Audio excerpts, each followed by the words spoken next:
Okay. For when we find the derivative of f of x, we end up getting 6x plus 4. And when we find the derivative of g of x, since the derivative of sine x is cosine x, we end up getting 2 cosine x for the derivative. And when we write a composite function for these two functions, we get 3 times 2 sine of x squared plus 4 times 2 sine of x.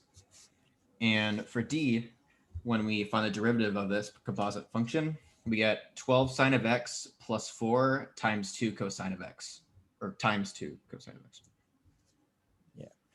And what the chain rule is that you do, to find the derivative of a composite function is that you link the derivative of g of x to the composite function where the outer function is prime and the inner function is original, and then you multiply it by g prime of x.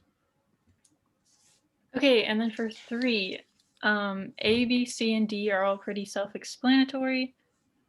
We have for A, 5e to the power of x, B is 3, C is 5e to the power of 3, and D is 15e to the power of 3x plus 7.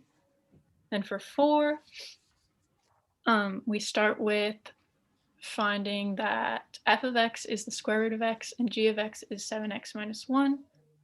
And then you plug it all into everything and you end up with 7 over 2 times the square root of 7x minus 1.